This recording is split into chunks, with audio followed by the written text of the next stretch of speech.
Good morning, good afternoon, good evening, everyone, wherever you are. I'm very much honored to be here today with all of you to speak about my experiences with CLTP, as well as to share my space story, my cosmic journey, how I started, and how what am I doing today. So next, please. Sorry, Miss Haruka is helping me with the slide because I'm talking to you from my phone. So basically, I will talk about my space story, how I started, and then the first space mission that I did in Vietnam quite a while ago, my CLTP experience during that time, how my space journey, take me to the Middle East, where I worked in the United Arab Emirates for 10 years, and then what am I doing now after returning home to Vietnam with the VinSpace. So let's begin. Can you go next, please? Actually, for me personally, it started back in 1997, when the NASA Pathfinder mission, landed on the red planet.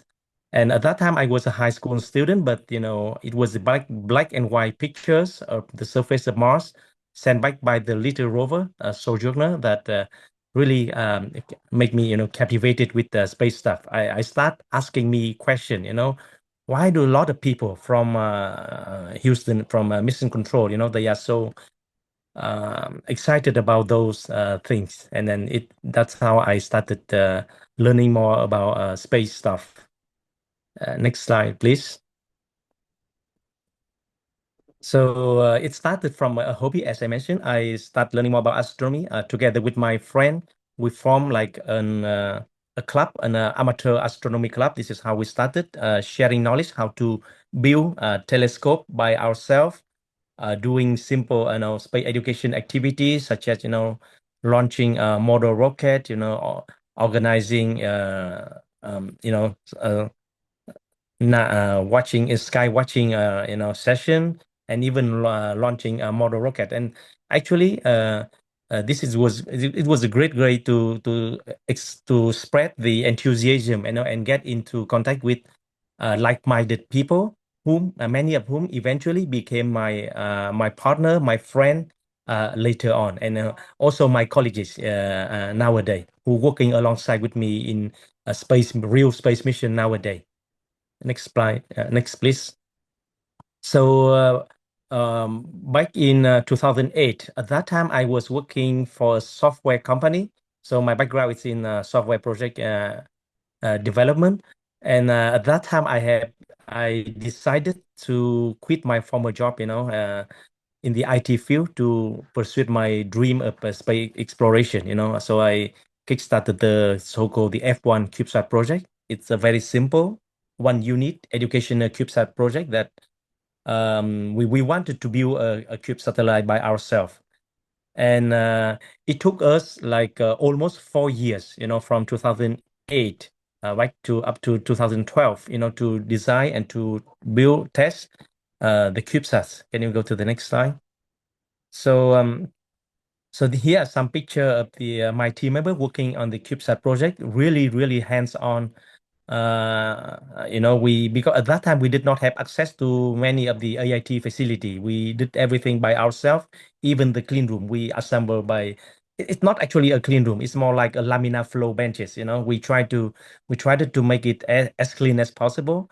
And actually, I would like to highlight that during that time in 2011, I was given a chance and an opportunity that I would say really, have to change my life to be a part of a CLTP, the second CLTP, which was also held in Nihon University. That's where I had a chance to connect with many, international friends, and also to learn about the CANSAT training program, to do hands-on things, to do it in a systematic way. So previously we just Google. Basically, we follow other mission piece by pieces, but having a chance to really to be a part of CLTP, to learn from the instructor, to get connected to other colleagues from all over the world, which I have seen some familiar faces today with me. It was really a like life-changing event for me. Next, please. And coincidentally, our F1 CubeSat, finally after we finished the development, we were lucky enough to get a chance to launch it to the ISS. Actually it was launched on board JAXA's Konotori 3, the supply vehicle, to the space station, on board. So the spacecraft would launch, on H2B rockets in July 2012. Next, please. So after spending 3 months at the space station, to be honest, it was a, a very, very long time waiting in. We were there were a lot of anxiety on the team, because we had to wait for such a long time. But in the end, F1 took along with some other CubeSat, 5 in total, who were deployed into orbit, on the 4th of October 2012. But however, after that first mission, we did not, unfortunately, we were not able to get funding, for the second project, because back in 2012, Vietnam was very much different than it is nowadays. So we were not able to got funding. When you talk about space in a developing country, a lot of people thought that you were crazy. This is just like an uh, in not a realistic idea. So next, please. So that's the reason why, um I had to look for another way. I did not have enough funding, have to figure out another way. And I used to chat with a friend of mine, also part of the young space professional, the guy from Germany. And after some time, he told me that, hey, I might get an opportunity for you. Next, please. So fast forward to 2015. At that time, the United Arab Emirates, they were kickstarting their space program, and they were looking for someone with, practical experience with CubeSat to help to train their student, the Emirati student. And a friend of mine, the friend of mine, he introduced me, and then I applied, and then they were happy to send me an offer. And then for me, I took the leap of faith, I would say, to relocate to the Middle East, where I had never been before, in order to pursue my dream of space. And next, please. So here are some. Can you go to the? Yeah. So I started working at Mazda Institute, and then eventually Khalifa University, Tiger Colleges of Technology, where I work alongside with my colleges and then Emirati student, help them to set up the lab. Actually when I came, there was nothing. We start literally from scratch. We built everything, we set up, and then thanks to the support from the UAE Space Agency, for collaboration with Mohammed bin Rashid Space Center and industrial partner like Yasat, we have launched a number of Cube satellite. Next, please.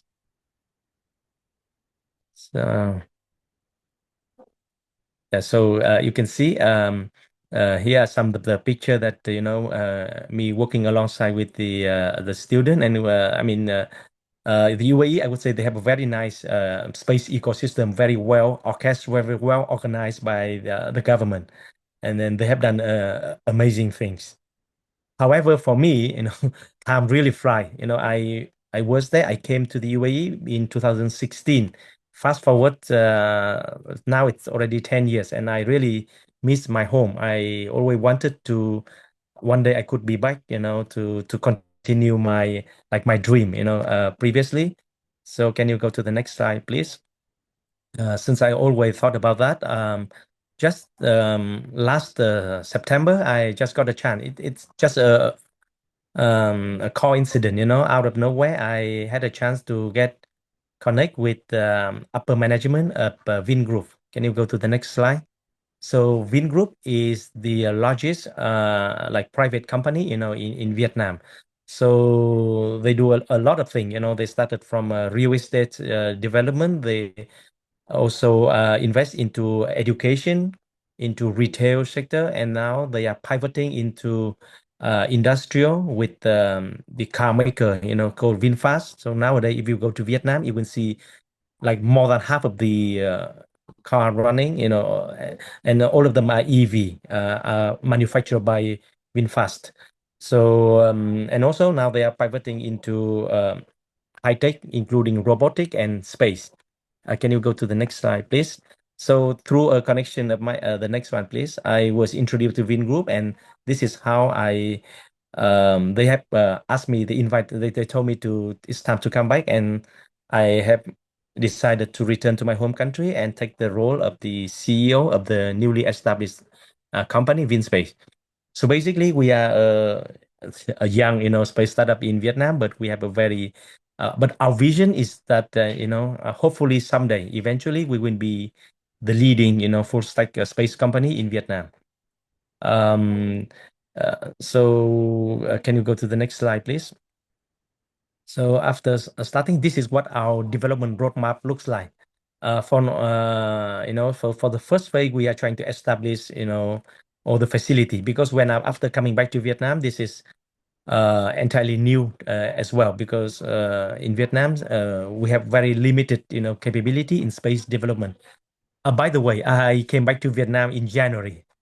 Couldn't be a better time, because immediately after I returned to Vietnam, in February, the thing happened in the Middle East. So I think it's my destiny, to come back.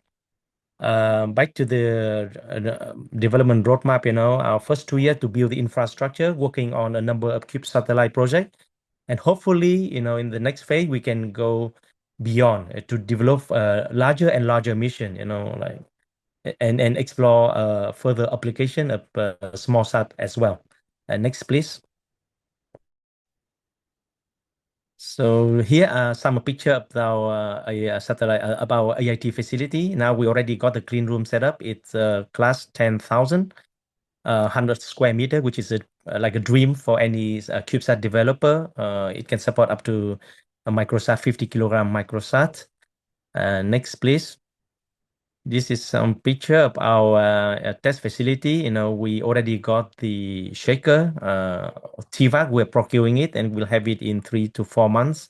We have the Sun Simulator facility, and we're also working on the AIS test bench, we're developing the Helmholtz cage for ADCS testing.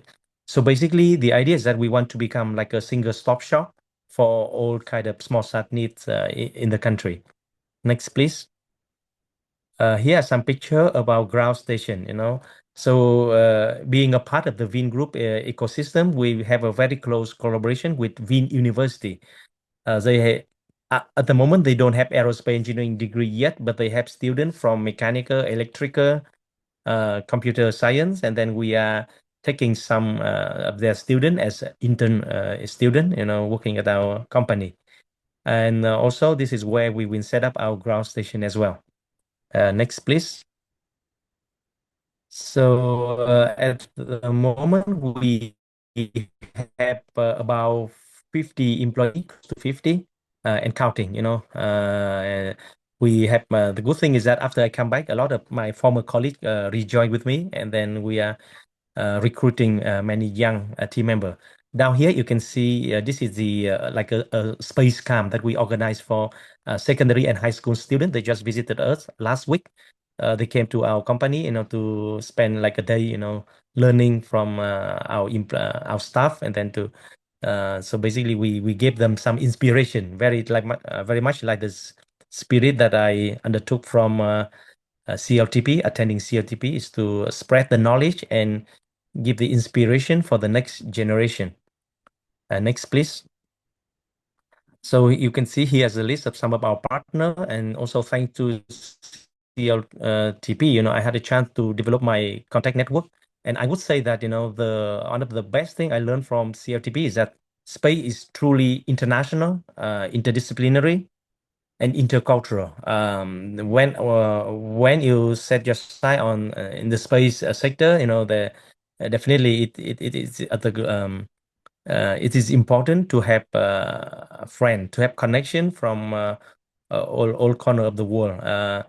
And for now, I would say once again, I would like to thank CLTP organizer for giving me a chance to attend this CLTP 2, as well as for giving me a chance to speak today in front of all of you. Thank you. And that's it. That's the end of my presentation.